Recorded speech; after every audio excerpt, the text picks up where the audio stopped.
Hello, everybody. My name is Martin Loffers. I'm Chief Trend Watcher of Supply Chain Media. You may also know me as Editor-in-Chief of the European Quarterly Supply Chain Movement and this website. And I'm the Editor-in-Chief of the Dutch Supply Chain magazine. So welcome. I will be the moderator of next hour webinar, interactive webinar. We'll discuss the important topic of portfolio and inventory management. And with me, I have two experts. Basically, you see me on the left. That's me. You know me by now, probably. And in the middle, it's Richard Evans, Managing Director, UK and Nordics of Slimstock. Richard, hi. Hi, pleased to meet you. Or pleased to virtually meet you today, Martin. How's things? I'm fine. Great. We have a great conversation in the next hour. And next to him, Jan Kraaijeveld, also from Slimstock, the Netherlands. Jan, welcome. Yes, Martijn, good afternoon. More than happy to join the session. Full of energy to talk through the hour about this wonderful topic. Yes. Well, thanks. So you turn up, from all over Europe and maybe also outside Europe. So basically, this webinar will be recorded, and the recording will be made available afterwards within 48 hours. And also, the presentation will be made available as a PDF. And the audience is on mute, so as an attendee, you are on mute. But feel free to ask questions, and there are two options. So either you go to the chat function on the right-hand side, you can chat, and then everybody can see it, and even you can ask this question to each other. But you please use the question option with the question mark on the right-hand side. So I will pick it up. There will be a Q&A at the end, but feel free to ask questions along the way, along the conversation, so that make it more interactive. And if it's in line of what we are discussing, I will make sure that I will ask the question to the expert. All right.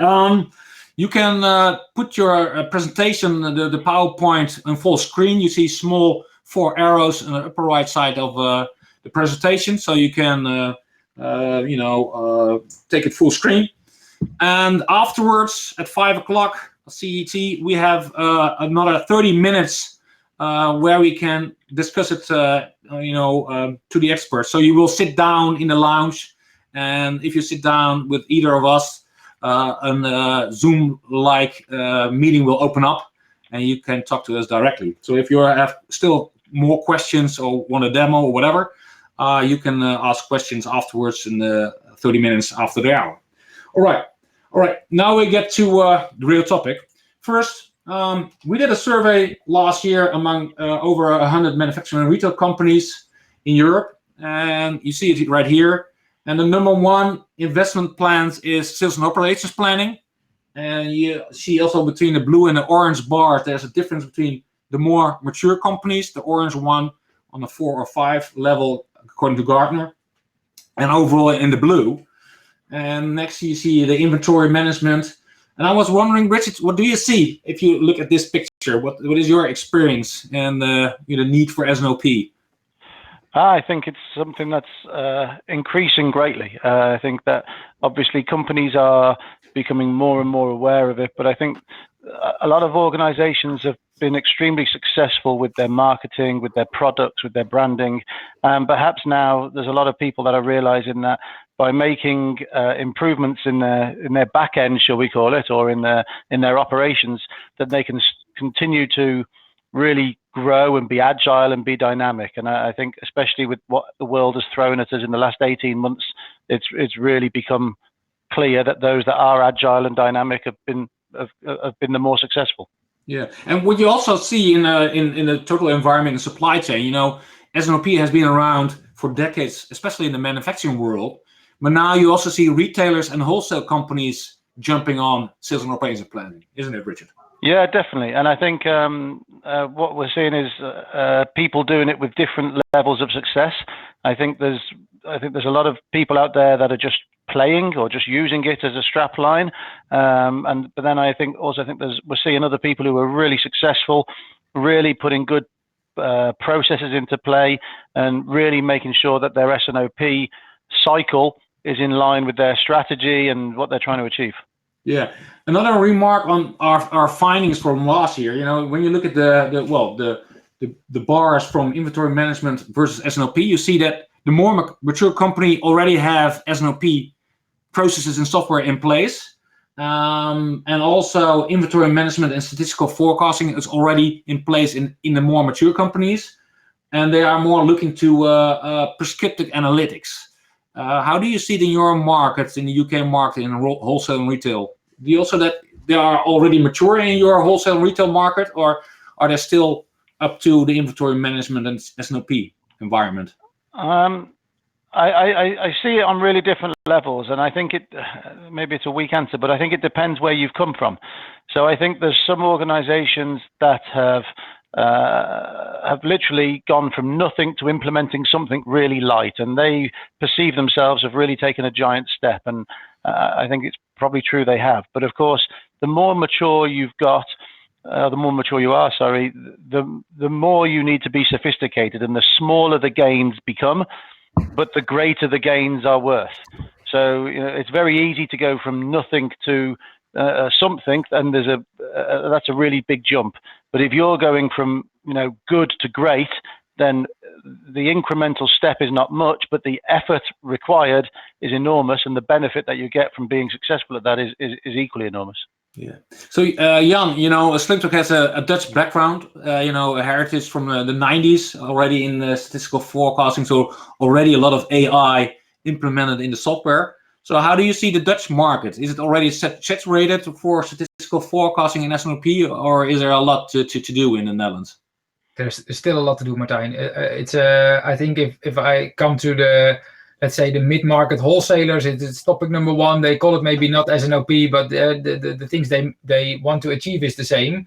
And if you look still to the leading companies, like you said, every supply chain director has this on his top list for let's say this year or coming year to improve on this area. Absolutely. All right. So first, a short introduction about Slimstock. Richard, could you explain something? Who is Slimstock? Sure. I guess maybe the most important thing to mention is that we only do one thing. So we've been around since 1993, and we've been focused around what we've been calling inventory management for a long time. Obviously, this has also taken on different phraseology. Some people referring it to demand planning and forecasting, S&OP. I think it largely changes when depending on your geography and region. But fundamentally, we've been doing this for the best part of 30 years. I describe us to a lot of people as sort of an inch wide but a mile deep, in the sense that we only do this one thing. We've got around about 1,100 customers. And we're growing, and all of these customers come to us with similar problems. So although the customers are varied, retailers, manufacturers, wholesalers, in essence, their problems are very similar. They want to maximize their availability or their service level. They want to maximize their stock turn. They want to reduce their obsolescence, etc. So this is us. We are only interested in this one thing. We're very passionate about this one thing, and I'm hoping that Jan and I can maybe do that justice in the next hour or so. So basically, you are supporting planners, inventory planners, but also who are responsible for procurement, etc. To make sure for restocking their whole stocks, isn't it? Yeah. So we're working very closely with the planning, the operations guys. We are starting off at sort of what is the assortment that some people that you wish to hold? What is your ideal portfolio?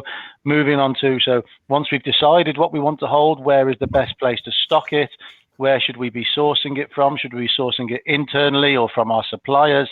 And then, of course, we'd be forecasting demand, subsequently getting a demand plan, moving on to then get the replenishment plan on the back of that and optimize the order at a very sort of at 100 mile an hour description. And then, of course, we are also providing the S&OP infrastructure and the processes around for people to navigate their way on this monthly, weekly, daily cycle. Yeah, right. So, the phrase stock is in the company name Slimstock. So could you explain something? What is the essence of stock? Where is it in the whole chain?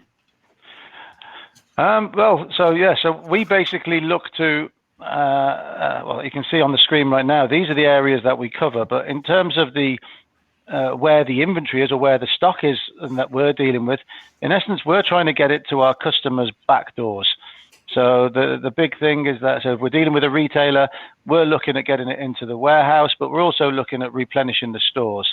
If we're dealing with our wholesale environment, we're looking to get it into our wholesale environment, but perhaps also looking at collaborating with our customers, both upstream and downstream, to make sure that the inventory, I think probably something that's different from 10 years ago is that we're not just operating in this individual silo, but we're trying to engage, as I say, both with our customers and with our suppliers to make sure that we're understanding the full stock picture. So from the start, from the 90s, Slimstock is focusing on SKUs, stock keeping units. So on that detailed level, isn't it? Yeah, most definitely. And in fact, we're, again, just to make sure terminology isn't lost with different languages, it's not just stock keeping units, but it's the stock keeping unit per location. So as people's networks grow in this day and age, we're looking at forecasting different items, not just in the item level, but at the item per location level, and at times, obviously, at sort of vendor managed inventory level, going on to that degree of granularity. But that is very important that we see now, because you have inventories on different levels, different locations, and, in some stages, different kind of stages in the supply chain, close to the customer or not. Totally. So we see we can have it. We see problems associated with different types of products. So even I was talking to a customer the other day in the UK, and when they're looking at their portfolio, which I think is topical based on this conversation, they were looking at lemonade. And I know that you guys are not in the UK, but in the UK, if you have clear lemonade, it sells very well in the south of the UK. And if you have yellow or cloudy lemonade, it sells very well in the north of the UK. So literally, just by seeing this different demand profile, they can see exactly where to place the stock to best service their outlets. Oh, interesting. So let's get a better picture of our conversation. We talk about the portfolio management, inventory management. How do you place it overall in the strategy of a company? I think it is. I'll hand over to Jan shortly for this slide, but I think for me, the definition of portfolio or assortment management is absolutely essential. I think I once heard a phrase that determining what you have on stock is perhaps more valuable than determining how many you have on stock. And I think what we do see in those customers of ours and people we meet everywhere that have really spent some attention on this portfolio and assortment management, we really see that the benefits are enormous. So Jan, how do you see the relationship between strategy, supply chain, portfolio, and inventory? I think the topic, one of the main reasons to start the survey we did last year is the main reason. One of the pictures I use a lot is this picture. So every company has had a strategy, and like Richard said, well, it's not so important. Let's say it this way: if you have 5, 10, or 100 million euros on stock, if it's all the right stock and you're going to sell it, so to improve ROI, that's I think for a board level to improve EBITDA, it's all fine. But to make a translation into the daily operations and to match demand and supply, there's always pressure on inventory. And 9 out of 10, when we go into a planning department, everybody's still struggling with the daily orders. And in my opinion, in our opinion, you have to make a nice, let's say, a good translation from the strategic goals into the daily operations. And in my opinion, in our opinion, we can say, well, it's something to do with life cycle management, has to do with items on stock, yes or no. So the whole portfolio management and inventory optimization should be focusing on this tactical area. And that's one of the things that we are going to explain later on in this session, why it's so important and how to change this, let's say, parameters and how to focus and why should you focus on tactics instead of focusing on daily operations. I think that's the main thing that a lot of people are still struggling with. Yeah. So you're referring to a survey we did? Yeah, Supply Chain Media and Slimstock recently did a survey, an inventory strategy survey, in which we asked supply chain directors, managers, and planners about their company strategy, their supply chain strategy, and inventory strategy. And I had read a survey in 2011 by McKinsey that said, within 80% of the company, there's a disconnect between business strategy and supply chain strategy. And lo and behold, it hasn't changed since 2011. So that's our findings out of the recent studies we have done and finalizing right now. So basically, you have three business strategies: customer intimacy, like Cisco; product leadership, like Apple; or operational excellence, like Walmart. Totally different strategies, you can understand. But that, then you have to ask the companies, what is your supply chain strategy? And sometimes, companies are saying we are focusing on product leadership, say, but in the supply chain, they are focusing on cost. So what we saw, there's a huge mismatch or a disconnect between business strategy and supply chain strategy. And further down the line in this survey, we will publish about it later on in the next month. You also see a disconnect between the supply chain strategies. Okay, is it an agile strategy or an efficient one, versus what is your inventory strategy, and how do you go into tactics? So, Jan, do you recognize it when you go about with your customers and talking about business, supply chain, inventory strategy? Well, I think to mention the topic, not everybody is still working on this topic, but they have to. We have to make it clear what the specific topics are. And luckily for the Dutch-speaking listeners for today, the article, the item will be published in the next supply chain magazine, right? Mm-hmm. But in my opinion, we should make this even wider in maybe in the English-speaking world as well, to focus more on this area, because I think still not everybody is aware. One of your favorite topics, Martijn, to talk about later on, is phasing in items. To make an example, I think a lot of people underestimate this part of the, let's say, S&OP cycle. Yeah. And what we saw in the previous economic crisis in 2008 and 9, supply chain came, on the radar of the CFO. They have to lower down the working capital. So the CFO went to the supply chain director, so lower the inventory. But now things has changed. I was wondering, Richard, I think things has changed. The CFO can't say just lower your working capital or your inventory, because then you have nothing to sell. So how do you see companies respond right now? Is it different than in the previous economic crisis? Yeah, I think so. I think we see trends, as you can imagine, and I'm not always. Obviously, maybe you see the trend before you see the reason behind the trend. But for me, at the moment, what I'm seeing, and I've seen for a long time, is two real points. One is visibility. One is the ability to, and that's a very vague statement, I know, but I think it's being able to see where your products are, where the problems are about to come, what customer is causing the problem, or what supplier is causing the problem. So this total visibility piece, and I think it leads itself on to the fact that I think the world has become a little bit more competitive. Many of our customers are really focusing on availability and service level. And I think if you picked up, I just happened to be looking at a magazine in the UK called The Grocer, which is obviously about all the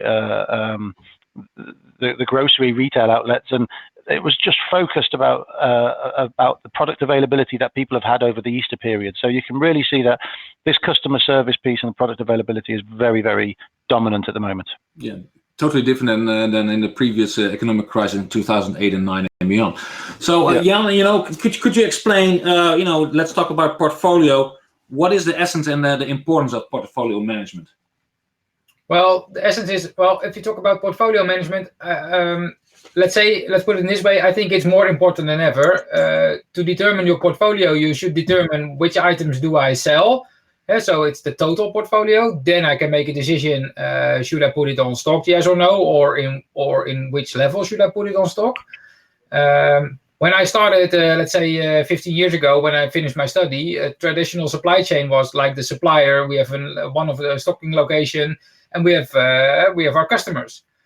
I think we all can agree on that the current situation is different. So we have B2B, you have B2C, we have, let's say, regional warehouses, we have shops, we do a lot of VMI things. So that's making portfolio management, I think, more complex or more important than before, because I think a lot of questions, which I put on the slide here, you have to think about your, let's say, in which level do you stock items and who is in control? And especially one of my favorite topics is KPIs. If we measure inventory value, or we gonna measure, let's say, availability, is it on total level or is it in the central somewhere in the chain? So therefore, I think it's also to determine the demand on each location. We see when we start projects and we have to determine the demand per location, or let's say how to create a good forecast. A lot of companies are struggling with that. So therefore, one of these pictures, it's just a blueprint of one of our customers to see that it's a traditional supply chain is not realistic anymore. This is more where it's focusing, where it's going now. So therefore, we see companies with, let's say, 100,000 items plus in their portfolio. You can imagine that it's becoming more complex to make decisions over your portfolio, how to handle it. So I read a very recent article by McKinsey. It's called "Calculating Complexity, Maximizing the Value of Customization," and it's all about portfolio management. Yep. And it's also, what they say, outward-facing complexity, typically McKinsey kind of phrase, that's related to the product portfolio. So you see a lot of complexity in a company, related to your portfolio. Even so, Martijn, I think if one of the models we use a lot is like the building block model, and one of the basic elements is portfolio management. And I want to address, let's put it this way. I think if you don't have a good process for portfolio management, a lot of inventory struggles, a lot of inventory problems are based on this element. So if you don't make this important enough, a lot of things that you're struggling with in your daily operations can be related to portfolio management. Yeah, and also you're talking about KPIs. There's also one supply chain doesn't fit all, because probably in retail, wholesale, and in manufacturing you have different kind of supply chains for different kind of categories, product groups, or combinations of geographies, that kind of stuff. But what we find out in our inventory strategy survey in the Netherlands, that there is also a kind of a disconnect on the KPIs. Most of the companies use one set of KPIs for the whole inventory management, so they don't differentiate with their supply chains and the KPIs for inventory management. Do you agree? Yeah, fully agree. I think that's one of the nice outcomes when we talked about when we starting up the survey. I think we both had an idea where this was going, and now if we have a lot of companies, a lot of people are filling in the survey, we can see where the mismatch is. Yeah. I think a lot of complexity is about that. A lot of people are looking differently to, let's say, inventory. So if we talk to the CFO or to the sales director, everybody has a different opinion on inventory. And if you don't have the right KPIs in place, I think you will have a very strange conversation on board level. At least that's what I'm thinking. But that's what I see on daily level, actually. So. Yeah, and when I look around in the supply chain world, a lot of supply chain people talk about OTIF, as if OTIF is the holy grail. But it's depending on your strategy. For some products, you don't need OTIF. So you have the other KPIs needed. Yeah, absolutely. But let's talk about how do you make sure that you have stocked the right items? So how do you make sure that it is in your portfolio, in your category? There's one. This is one of my favorite slides, Martijn. Please keep me. I will not take it too long, because otherwise we'll talk for the next 20 minutes about this slide. I'm also not saying this is the truth. It's just helping people to, let's make an experiment of getting the right items on stock. So what we use a lot with, workshops with the supply chain directors, or with even board level of companies, is that you can imagine that if you want to have set up criteria to put items on stock, yes or no, that you can come up with a lot of, rules or criteria. How many turnover do you want to achieve on an item? How many order lines? There are a lot of things that you can come up with. And I can assure you, if you want to have the weights and let's say to divide it, if you have 100 to divide, the first round will be more than 100 because you will have a lot of things, a lot of criteria that you think that are really important. And I think it's not like I said, you don't have to put it like a traffic light. So if it's a red, you have to quit the item. But I think it's just let's say a start with a lot of items to see if it's still related to what you think you have to do. Because what we see is that last year we did this with the CFO of a wholesale company. They said, he invited the sales team, and he said, well, how many turnover do you think we have to do on an item on yearly level? The sales guy said, well, at least 20,000 euros. Well, the CFO did his homework and he said, well, I give you 50% margin. So let's say it's on 10K a year. Same goes for a number of customers. The sales guy says, well, at least 5 customers. Well, he said, well, put it on 2. To make this stocking index, 60% of their portfolio was on the red box. So it should be on non-stocked. They didn't do it, but actually it was let's say an eye-opener for the sales department that you think that a lot of items are contributing for the ROI, but let's put it on this very easy way. It's not true, and this is one of an easy way to make this insight. And for my opinion, for supply chain people, it's very nice to make analysis. It's very nice to make let's say what's happening if we continue the way we are working now. But it's never on supply chain base that you can change it, right? So that's, I think, always an important warning for this kind of indexes, that you can analyze and you can show everybody what the consequences are. But as a supply chain responsible, you cannot change it. You cannot change the outcomes. But what amazes me, when companies are implementing ERP systems, they take it for granted that the setting is on default, and over time they don't change the settings per SKU or per product group. So over time it remains the same, and that's a pity, and probably they can't get this kind of information out of their ERP system. True. You see, but I think Rich is seeing the same in the UK as I seeing in let's say in the Netherlands. Everybody is well willing, but there is no responsible, or nobody is really taking care of this kind of things. Yeah. No, I agree, Jan, and I think this also makes it objective. I think I've seen. I saw a program a while ago about people who invest in shares, and the same principle applies. Is that you buy a share, you think it's going to be brilliant, but it keeps dropping. And I think those people that do well are those that have an objective system that says, when something changes by more than 10%, I'm going to sell that share. And I think the same applies really to this stocking index. There's too many situations where somebody is making decisions with their belly or their heart, whereas I think if you've got an objective process put in place, it's much more cleaner for everybody to understand. So product behavior are changing over time commercially. So maybe explain, Richard, how do you relate it to the product life cycle of a product? Sure. Well, I think if you were to, this is a simple diagram, obviously, of a product life cycle, but just by looking at the different phases and that you have here, really we need to have different KPIs, or maybe not different KPIs, but different criteria in each of these phases. So I think with a new product, I think for me, I would always want to be seeing, what is my initial purchase on this new product? What is my initial MOQ going to be in order here in relation to my anticipated demand? And also, how quickly do I kill a new product?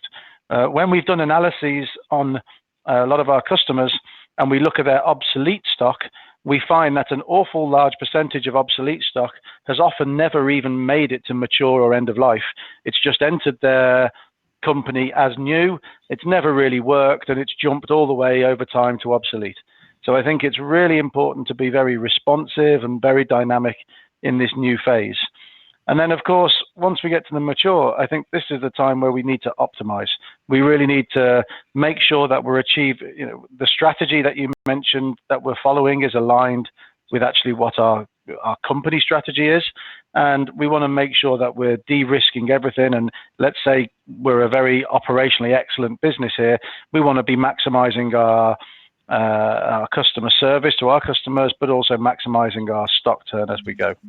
And then, of course, at the end of life here, we want to make sure that we exit this product with as minimal risk of obsolescence as possible. And also, are we exiting it at the same time in the same place throughout our network? So I think it's really important to differentiate between these three phases in order to make sure that we're doing the right thing in each phase. I know that, for statistical forecasting, you mostly need a history of 1 year to do some statistical forecasting to some sense, So a lot of companies are arguing, we don't know a lot about the first phase of an introduction of a product on one hand. And what we saw last year, and then we had a discussion with Jan last year about this, because a lot of things has changed because of COVID-19, especially during the first wave. So all the data was useless. So all the data, all the products, you could say, were kind of new, and you had to start all over again. And how do you relate to that? So the need for more information to do statistical forecasting, and the uncertainty now because all kind of patterns have changed. Yeah, I agree that the last year was tremendously confusing, I guess is the word. But for me, perhaps we overplayed how confusing it was, or perhaps we over-exaggerated. Because if we had true visibility, we could probably understand what was happening. Now, it's easy to say in hindsight, I appreciate that, but when we look at what was happening, if we were distributors of toilet paper, if we all remember the toilet paper situation that was going on in March and April last year, well, it was clear to see that if we had visibility, there would be a bullwhip effect, because there are people in the UK that I'm sure still have sheds full of toilet paper that they bought in April last year. So they have not purchased any more toilet paper. And I think it was, if you've got the visibility and you can see these exceptions and these different demand patterns, I think you're able to maybe not make the right decision, but maybe make the more right decision. But I think it needs you to have exception management processes. You need to be able to only be looking at those products where the bizarre things are happening. And in the retail, there's a lot of emphasis on promotions. But when we see in the retail, in the groceries, there's a lot of pressure from the Ahold retailers of doing promotions. They give slots to CPG. So where do you put promotions in this kind of slide? Well, I think promotions can occur throughout the slide. I see customers running promotions in an end of life process in a in a reactive way. They realize the product's coming to an end, they want to get rid of it, so they promote it to try and help them minimize the obsolescence. I also see people enter the market with promotion-led items to try and gain some awareness, some market share with a new product, or perhaps because it's being promoted by a competition. But of course, it's in the mature articles where most people are proactively planning their promotions. And I think the key here is to have a joined up process where there is, whichever department is talking about promotions is giving the supply chain enough time to procure the promotion, to prepare the promotion. I think we've probably all seen those instances where we have a product on a 3-month lead time and marketing decides to run a promotion in a month's time. Well, I'm not really sure how supply chain can deal with that. It's extremely tricky. Yeah. So there are different levels or views on the PLC. Let's take a look right here. And I got a question from the audience, but you go ahead. There are differences in stocked and non-stocked items. Sure. So are you asking the question first, Martijn, or should we carry on with this slide? No, maybe just address the question first, and maybe you can connect to this slide. There's a question. How would you define that the product is becoming mature, and what should be measured in order to say that the product reached the maturity stage? Sure. Well, I think I don't think there's a one answer fits all. I think it's subjective to I think it's relevant to the customer and the product in question, and also the market. I see if you're selling iPhones, which are a relatively dynamic product. I think they probably hit maturity extremely quickly from the new product introduction. But I think if you're selling screws and nuts and bolts, it probably takes a much longer time to hit maturity. So I don't think it's possible to meet to get a one answer. I think for me though, maybe the answer for me is maybe more about when does the demand sort of normalize. And of course, perhaps it's a volatile selling item, so it never normalizes in the truest sense. But when do we stop seeing early stage growth? When are we comfortable with what's going on? And when can we objectively plan this item? Is probably for me when the trigger points are for it to go over from that number 3 point. Yeah, and I think probably you will recognize it when you see it, in a visual way. When you look at the graphs, and you will say, okay, this is getting more mature, I think. Yeah, but I agree completely, Martin, because if you asked me one of the questions that people want to have or what they're looking for in this day and age, and visibility is this one thing, and like I said back then, it's a vague word, but perhaps if you're selling thousands and thousands and thousands of SKUs, to be able to identify when a product goes from new to mature is almost impossible. Whereas if you've got processes, systems, tools in place which allow you to only look at those items which are changing in nature, then it is arguably much more straightforward to recognize these changes. So look at this graph. You have 6 stages. So you basically, when you introduce a product, it's non-stocked, and then you go to the stocked phase, isn't it? Correct. So of course everything I guess is non-stock to start with because it doesn't exist. Yeah. But then but you bring there are some organizations which we work with that bring a product into their range that never leaves non-stop. I don't know, maybe it's really expensive and the customer is always happy to wait on their order. So it remains non-stocked. But then the other times you bring a product into the range, and what we would always advocate is some sort of business rules, such as the slide that Jan went through, detailed the reason for it becoming stocked or the reason for it becoming non-stocked.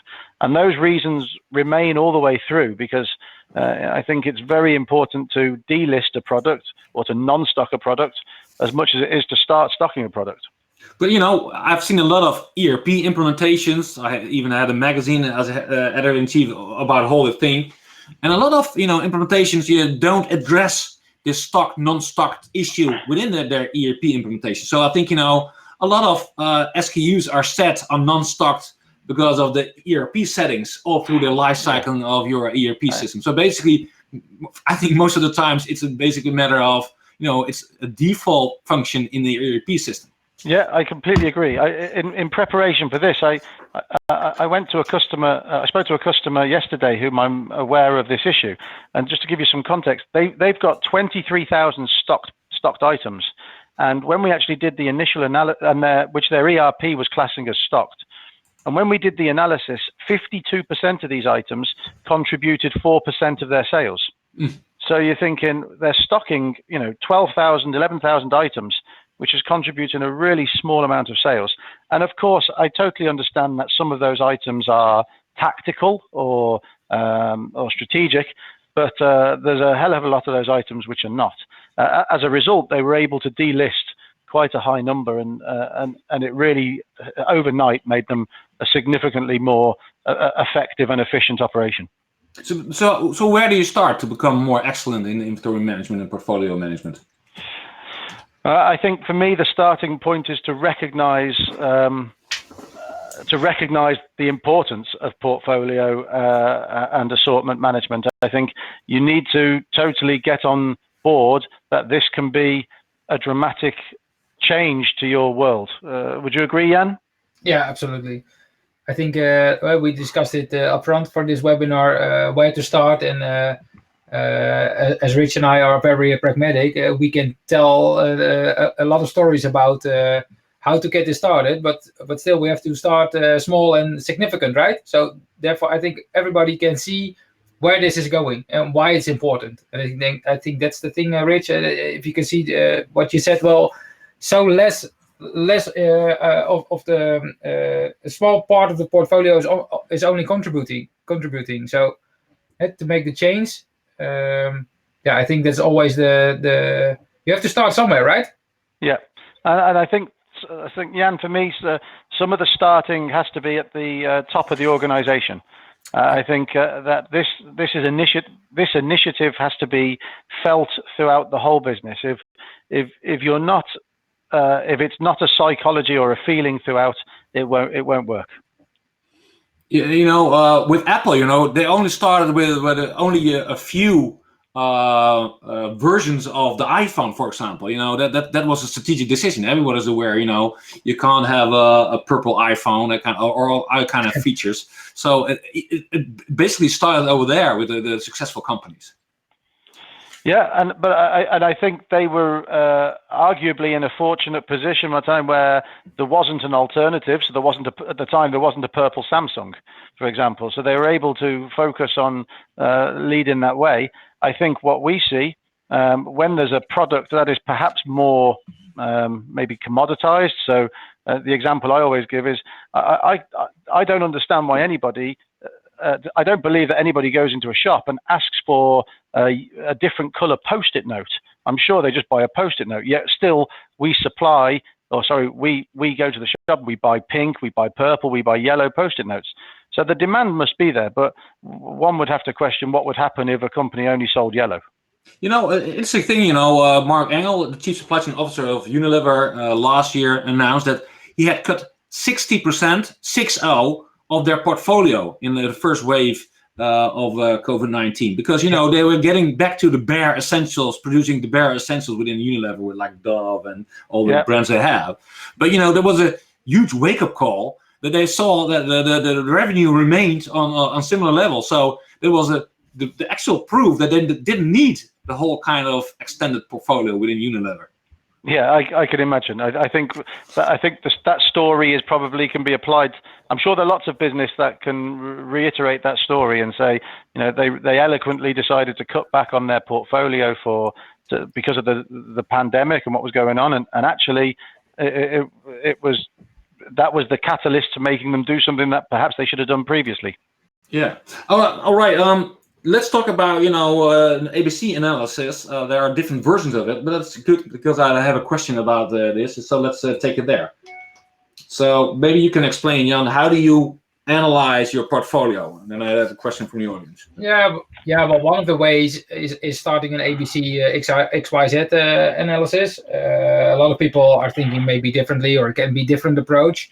In my opinion, it's just a way to start to create insights, right? So if you look to the, let's say the Pareto, the ABC analysis on one criteria, so you put up the revenue on top, and then you compare it with the other lines.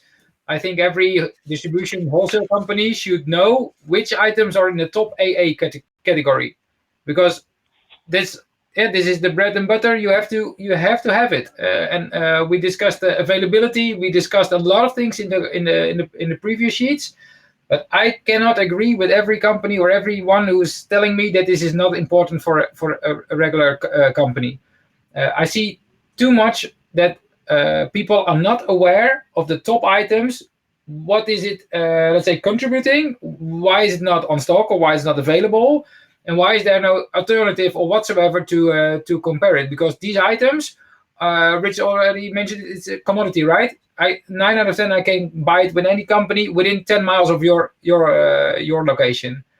So therefore, I think it's very interesting to start over with this kind of analysis, just to focus on the right items. Because what we see is that a lot of inventory will be on the CC category. There's less revenue, less order lines, even less customers, I would say.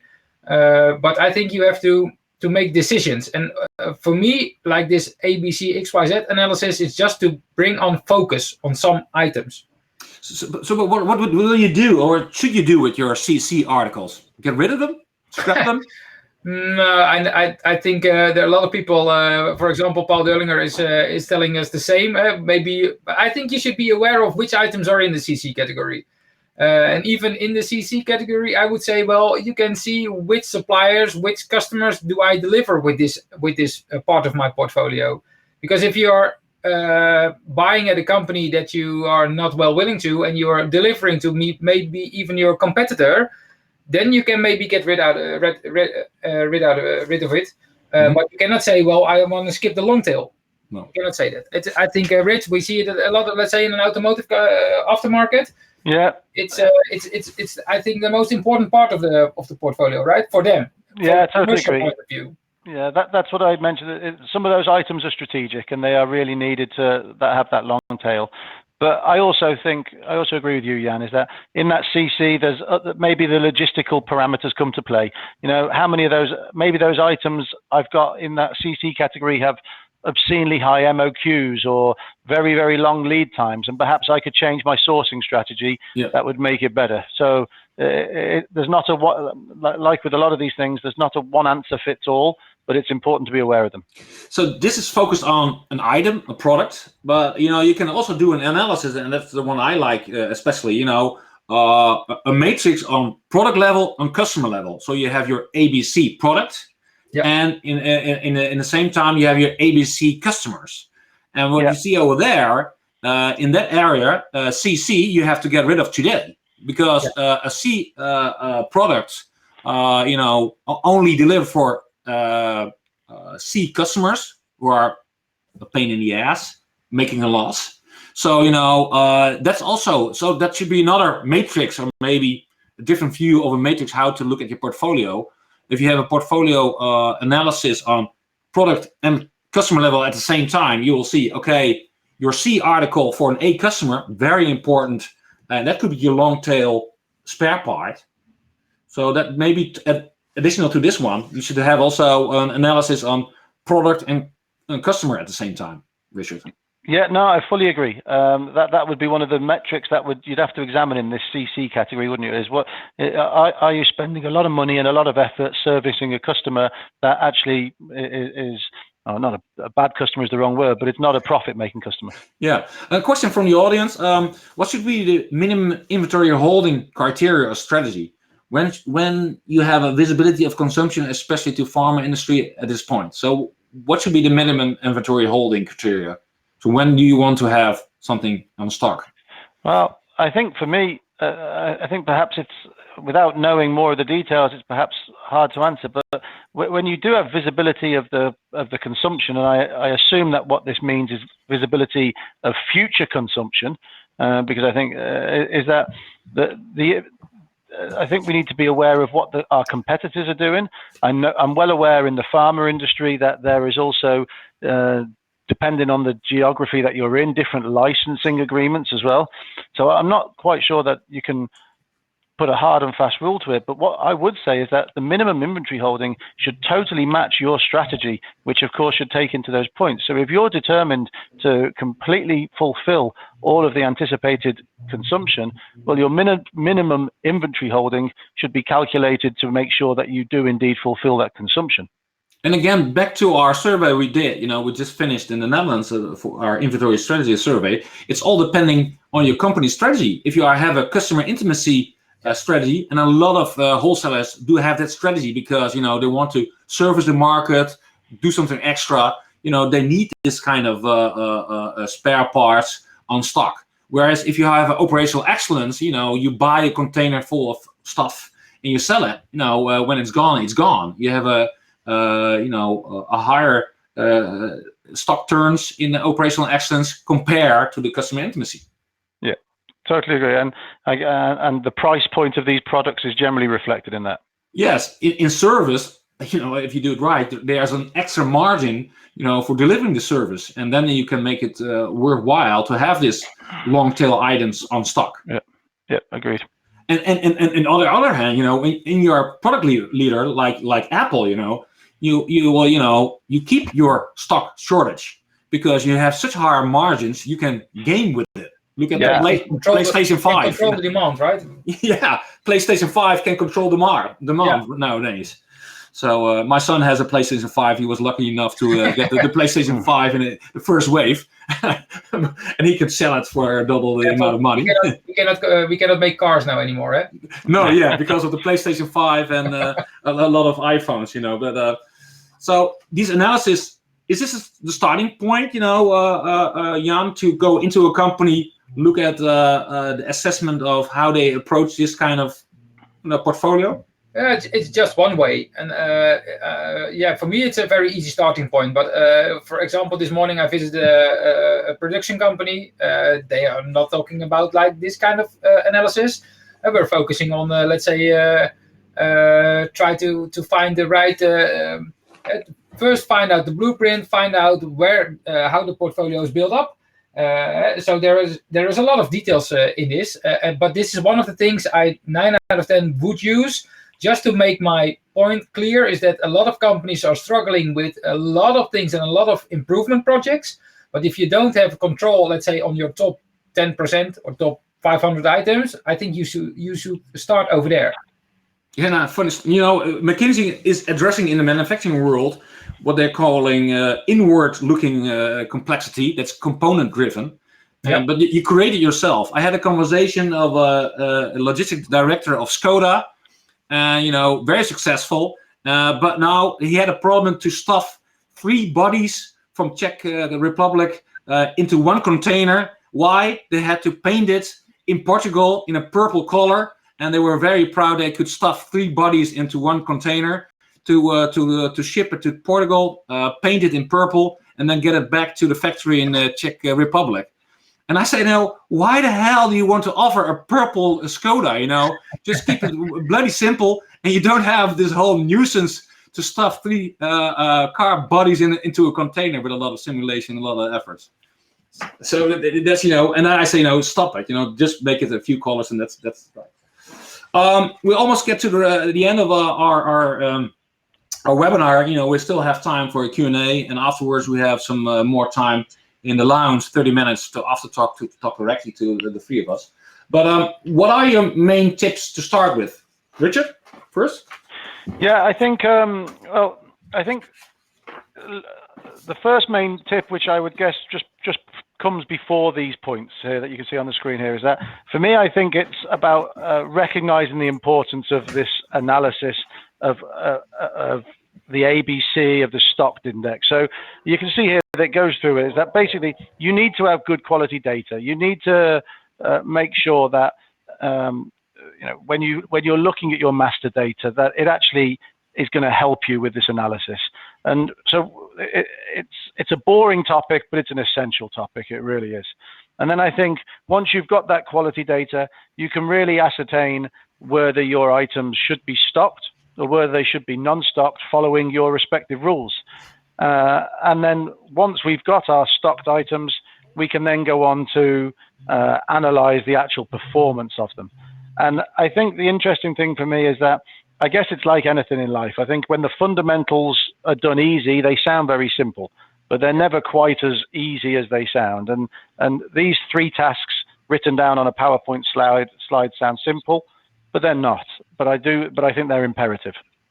And then I have to add to that, a lot of the companies are depending, well, obviously on their ERP systems. That's the environment where the orders getting in.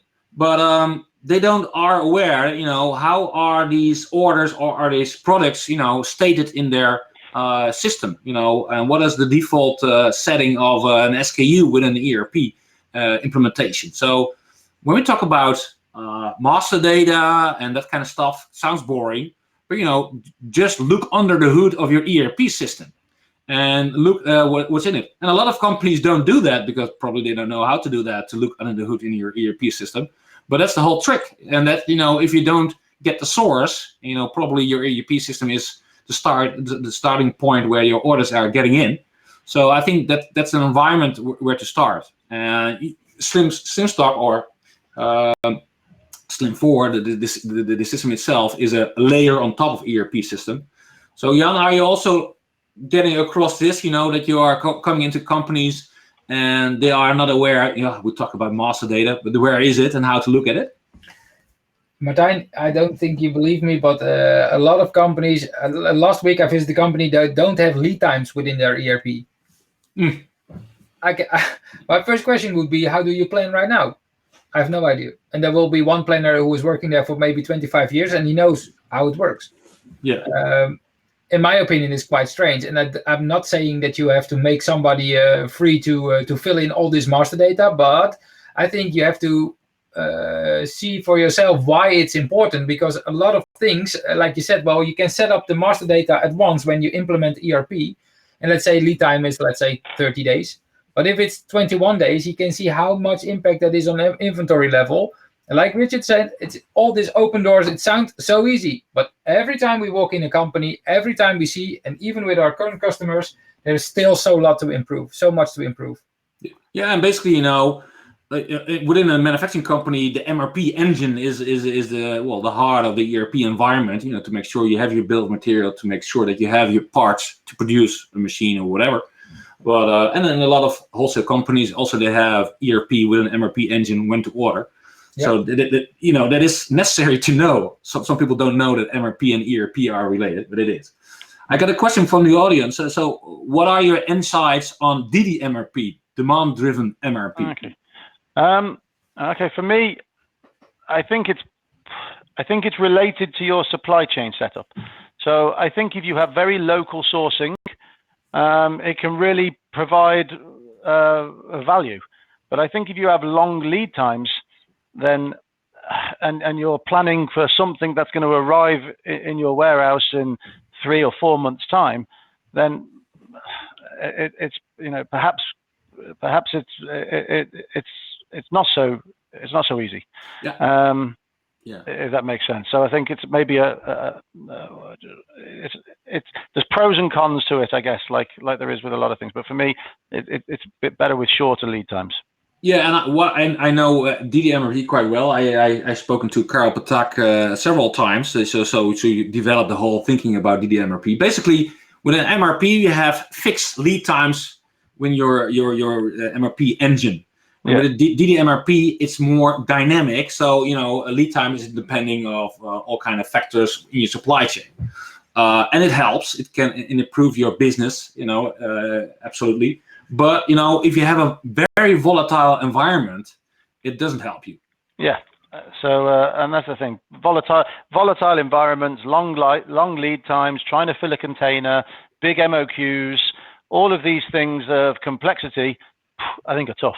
Yeah, but if you have a quite common flow of goods, maybe in the CPG area, in the grocery area, especially if you have a brand CPG manufacturing company, it really can work to do this dynamic environment. I went on a factory tour of a car factory just before the pandemic, and they source nothing from far away, which everything that they source is locally, and if they need something further away, they put it in the problem of third party. So something like that, where they're making cars, then I really could see the benefit, because their lead times are measured in hours and days.